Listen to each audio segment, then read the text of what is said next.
Assalamualaikum warahmatullahi wabarakatuh. Hai semua, bertemu kembali dengan Bu Eva. Pada hari ini, Bu Eva akan membawakan satu buah cerita. Yuk, kita dengarkan dan simak bareng-bareng ya. Judulnya adalah Siapa yang Harus Mandi. Pagi itu, Sony tidak mandi. Dia keluar rumah sangat terburu-buru.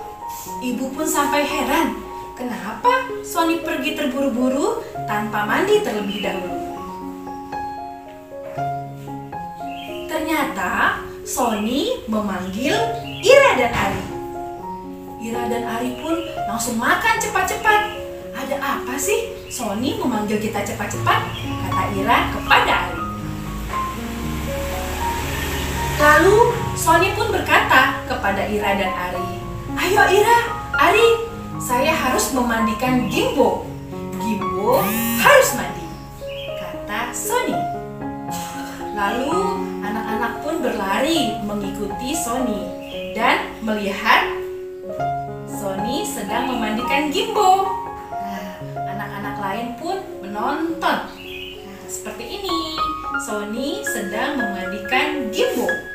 Wah, mereka senang sekali ya melihat Sony memandikan Gimbo. Dan anak-anak yang lain pun merasa kagum.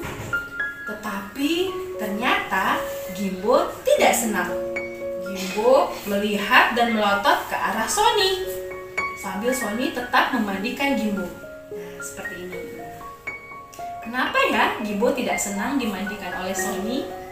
Yuk kita lihat lagi. Dan Sony pun berkata, "Selesai," kata Sony dengan bangga. Tetapi Gimbo belum selesai. Gimbo tidak senang terhadap Sony yang memandikannya karena ternyata Sony sendiri belum mandi. Lalu Gimbo pun mengucurkan air dari belalainya ke arah Sony. Sony pun harus mandi. Nah, seperti ini anak-anak. Ternyata Gimbo mengeluarkan air dari belalainya kepada Sony agar Sony juga mandi. Anak-anak pun tertawa semua. Nah, anak-anakku yang hebat, Mama Bunda, itulah cerita yang Bu Eva bawakan. Mama dan Bunda, ada beberapa manfaat membacakan buku cerita kepada anak. Antara lain, yang pertama, dapat meningkatkan kemampuan berbahasa pada anak. Yang kedua, menambah kosakata pada anak. Yang ketiga, membangkitkan minat baca pada anak. Yang keempat, mengembangkan daya imajinasi anak. Dan yang terakhir, dapat mempererat hubungan antara orang tua dan anak.